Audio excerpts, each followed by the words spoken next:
दोस्तों आपको पता होगा लगातार चाहे वो M1 हो चाहे वो M2 का स्टार्टिंग हो, मैं लगातार आपके लिए मेहनत कर रहा हूँ। अब बात है कि सर एमसीक्यू का पूरा 10 मार्क्स है। अगर आप इस वीडियो को देख लेते हो और साथ में मैं डिस्क्रिप्शन में दो वीडियो दे रहा हूँ, वो भी आपको एमसीक्यू के वीडियोस को देखना है।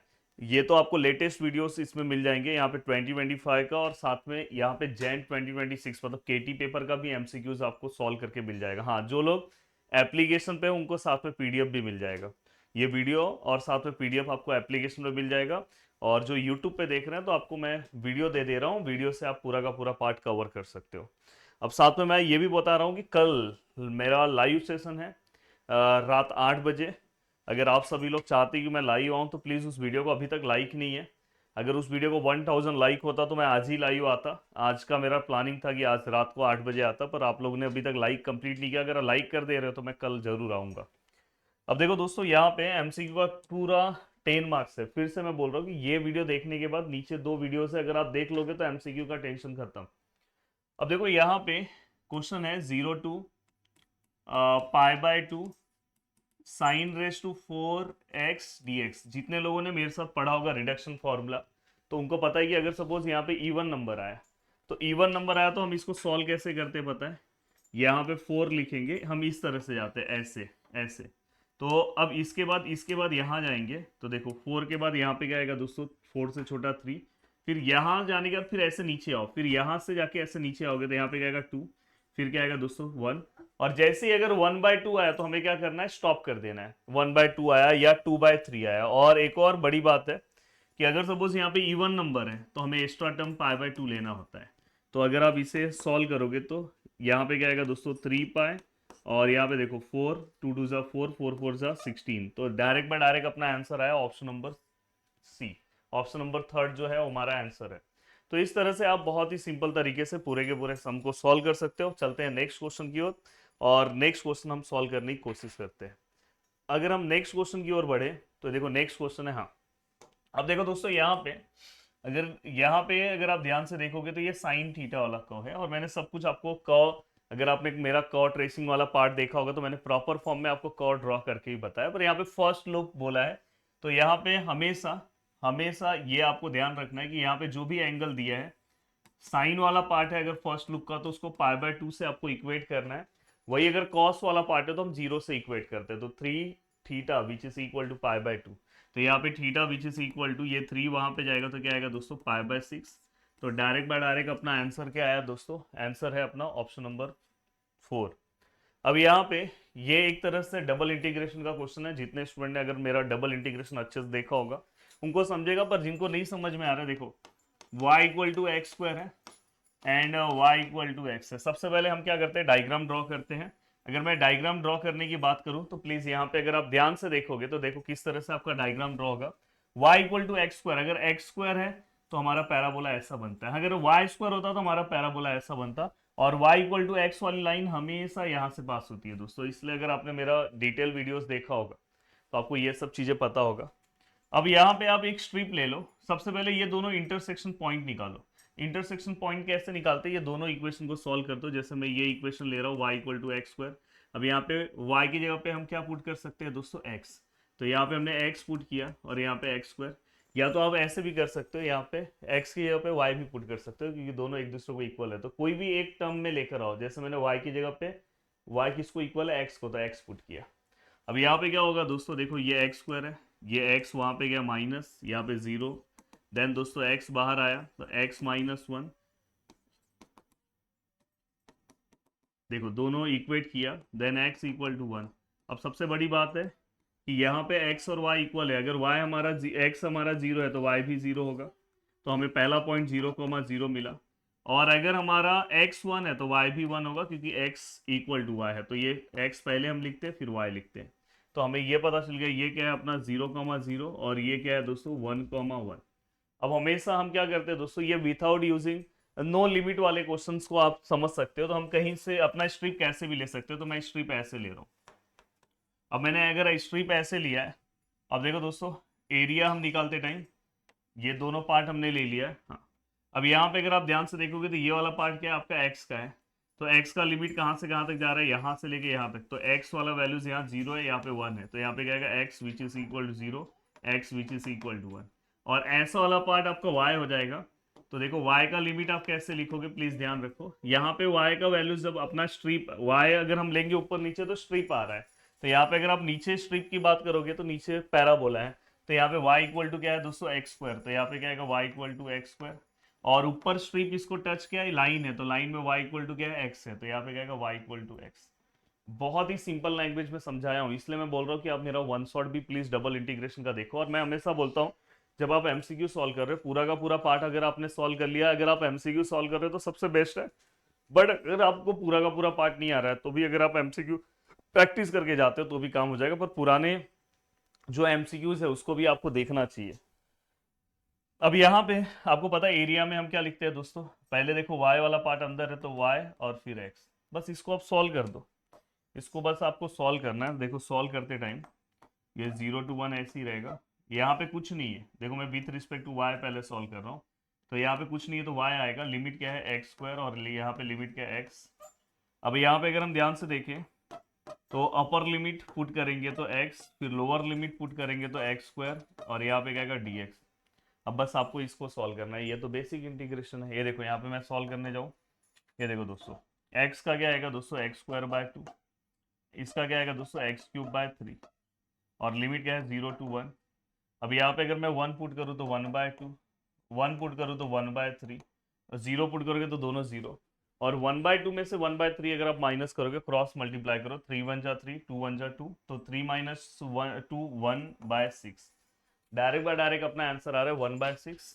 तो वो अपना जो राइट आंसर है ऑप्शन नंबर फर्स्ट। तो प्लीज आप इस तरह के सम्स देखो, और देखने के बाद मैं तो बोलूंगा कि वन शॉट वीडियोस भी आप देखो अच्छे से, और रिस्पॉन्स दिखाओ वीडियोस पे, तो मैं और भी चीज़ें आपको प्रोवाइड कर सकता हूँ। और मैंने एप्लीकेशन पे कोर्सेज का प्राइस बहुत कम कर दिया है, डायरेक्ट बाय डायरेक्ट 1000 का कूपन कोड दे दिया है, पीजीए 1000 का। तो डायरेक्ट आप 899 में आप क्रैश कोर्स ले सकते हो, integrating factors of the linear. और आज भी क्रैश कोर्स का वही प्राइस रहेगा, कल भी वही रहेगा, बहुत कम कर दिया हूँ। Integrating factors of the linear differential equation, देखो ये जो हमारा इक्वेशन है dy by d x minus y by x which is equal to -1/x²। ये इसको हम सबसे पहले कंपेयर करेंगे, ये किसकी तरह दिखाई दे रहा है दोस्तों, dy by d x plus p y which is equal to, इसका तो मैंने एमसीक्यूज अपलोड भी किया है, अरे मतलब इसका मैंने sorry one shot videos upload किया है इस लेसन का। तो वैल्यू ऑफ पी की अगर मैं बात करूँ तो वैल्यू ऑफ पी क्या है दोस्तों, जो y के आगे है -1/x। वैल्यू ऑफ q क्या है दोस्तों, -1/x²। अब अगर मैं इंटीग्रेटिंग फैक्टर्स की बात करूँ तो integrating factors e raise to p d x, e raise to p -1/x dx, e raise to log x का क्या आएगा, 1/x का आंसर क्या आएगा दोस्तों log x। और एक रूल आपने हमेशा पढ़ा है, हो सकता है जो बच्चा बस एमसीक्यूज देख रहा होगा, इंटीग्रेशन ऑफ 1/x का log x आंसर आता है। जो बच्चा जस्ट बस एमसीक्यूज देख रहा होगा तो उसको मैं बताऊं, कभी भी log के आगे अगर कोई भी टर्म है तो पावर में जाता है, यहाँ पे बस माइनस है, इसका मतलब है -1। तो ये क्या हो जाएगा, ई रेस टू लॉग है, ये -1 पावर में आएगा। ये चीज हमेशा ध्यान रखना, जो लोग अगर समझो यहाँ पे -5 होता तो -5, ये माइनस मतलब -1 है। ये मत सोचना कि -1 यहाँ पे, तो यहाँ पे ये 1 तो दिख ही रहा है, ये लॉग है, ये माइनस मतलब आगे कुछ नहीं है तो हम लोग -1 लेते हैं, तो इसको मैंने पावर में दे दिया। ई और लॉग कैंसल, देन दोस्तों यहाँ पे ये भी याद रखना, ई और लॉग कभी भी साथ में अगर आएंगे कैंसिल हो जाएगा। यहाँ पे क्यों नहीं कैंसिल हुआ, क्योंकि आगे माइनस था, पर यहाँ पे देखो आगे कुछ नहीं है तो दोनों कैंसिल। इतना बेसिक से बता रहा हूँ, कमेंट तो होना चाहिए। तो 1/x, और वीडियो को तो हर बच्चा लाइक करना चाहिए। अब 1/x है दोस्तों integrating factor, the option number second. अब मैं अगर आगे जाऊं, देखो इसको हमें बहुत लंबा सॉल्व करना होता है, तो पर इसको आप डायरेक्ट याद रखो, मैक्सिमम वैल्यूज आई मैक्स का मैक्सिमम वैल्यूज क्या आएगा, E/R। अब यहाँ पे अगर हम देखें orthogonal trajectories of the curve intersect each other, हमेशा याद रखना कि ऑर्थोगोनल ट्रेजेक्टरीज में जो कर्व जो इंटरसेक्ट एक दूसरे को होते हैं 90 डिग्री पे होते हैं, ऑप्शन नंबर थर्ड। अब यहाँ पे दोस्तों जून 2025 का पेपर सॉल्व हो गया। अब यहाँ पे अराउंड 10 मिनट भी नहीं लगा, आराम से मैंने आपको एक्सप्लेन करके सब कुछ सॉल्व कर दिया, 10 मार्क्स वहाँ पे आपके पूरे के पूरे फिक्स हो गए। अब यहाँ पे जैन 2026 का पेपर है, जो केटी पेपर है, और जिसके मैक्सिमम सम के सॉल्यूशंस भी मेरे क्रैश कोर्स में अवेलेबल है, और बहुत एवरग्रीन जो सम्स है उसके अवेलेबल है, पर एमसीक्यूज मैं यहाँ पे आपको दे दे रहा हूँ। अब देखो दोस्तों, यहाँ पे अगर मैं बात करूँ, अगर मैं इसका आंसर निकालूँ तो देखो यहाँ पे आंसर क्या है, 0 to π/2 sine of cube x d x. तो यहाँ पे क्या है, 3 2 1। अच्छा, जैसे ही 2/3 या 1/2 आएगा स्टॉप हो जाना। देखो 3 है, उससे छोटा 2 है, स्टॉप। 2/3 है, स्टॉप। ये ऑड नंबर है तो π/2 मल्टीप्लाई नहीं होगा, तो डायरेक्ट बाय डायरेक्ट अपना आंसर यही आएगा, 2/3। अब यहाँ पे ये हमेशा देखना 0 to π/2 होना चाहिए। अगर 0 to π/2 है, कभी कभी पाए रहता है तो आगे हम मल्टीप्लाई करते हैं, तो मेरा डिटेल वीडियो आप देखोगे तो उसमें पता होगा। तो कभी कभार ऐसा ही पूछ सकते हैं। प्रीवियस एमसीक्यूज भी देखो। The equation of tangent to the curve at origin. Equation of tangent निकालना है, तो सबसे पहले जो हमें इक्वेशन दिया है y² 2a माइनस एक्स और यहाँ पे x³। अब यहाँ पे अगर हम बात करें तो 2a y², यहाँ पे अगर मैं बात करूँ तो xy², यहाँ पे x²। अब कभी भी अगर हमें टेंजेंट का इक्वेशन निकालना है तो हम यहाँ पे लोवेस्ट डिग्री की बात करते हैं। इसमें से लोवेस्ट डिग्री वाला टर्म कौन सा है? देखो ये वाले टर्म की अगर मैं बात करूँ तो इसका डिग्री कितना है, 3। ये वाले टर्म की बात करूँ तो ये 2 और 1 मिला के इसका भी डिग्री कितना हो गया, 3। ये वाले में ये कांस्टेंट नहीं लेंगे, बस ये y वाला एक ही पार्ट है, डिग्री 2 है, मतलब सबसे कम डिग्री इसका है। तो 2a जो जिसका कम डिग्री है इक्वल टू हम उसको 0 इक्वेट करते हैं। अगर आपने मेरा कॉर्ड रेसिंग वाला लेसन देखा होगा, नहीं देखा है तो अभी देख लो। अब यहाँ पे क्या होगा, ये कांस्टेंट है, वहां जाके तो 0 हो जाएगा, तो y² इक्वल टू 0। तो y² इक्वल टू 0 है, मतलब y के दोनों वैल्यूज का आंसर क्या आ रहा है दोस्तों, 0। तो दो y 0, ऑप्शन नंबर बी। अब नेक्स्ट चल रहे हैं। हाँ, ये एक तरह सा सम है, इसको आपको सॉल्व करने आना चाहिए। एक सेकंड, थोड़ा सा ब्लर हुआ है, सही हो जाएगा, टेंशन मत लेना। एक मिनट, एक मिनट, एक मिनट, एक मिनट, एक मिनट। अब देखो यहाँ पे ए विच इज, अब यहाँ पे मैं अगर सॉल्व करूँ तो देखो ये 0 to π/2 है, ये 0 to π/2 है, ये साइन है, ये x प्लस वाई है, ये dx और ये dy है। अब देखो दोस्तों, यहाँ पे कोई भी टर्म नहीं है, x और y नहीं है, तो मैं ये अगर dx है तो मैं इसको डायरेक्ट x ले ले रहा हूँ और इस वाले को डायरेक्ट y। हाँ, अगर यहाँ पे कुछ टर्म होता है x और y तो उसके अकॉर्डिंग अपने को लेना होता। तो अब आप सॉल्व कर सकते हो। देखो i which is equal to 0 to π/2, ठीक है। अब यहाँ पे जब आप सॉल्व करोगे तो साइन का इंटीग्रेशन क्या होता है, minus of cos x plus y. अगर x के आगे कोई टर्म है तो हम डिवाइड करते नहीं है, और ये लिमिट हमने दे दिया। अब देखो दोस्तों, यहाँ पे i which is equal to 0 π/2, ये माइनस साइन हम बाहर ले ले रहे हैं, तो यहाँ पे अगर हम वैल्यूज पुट करें तो देखो कॉस है।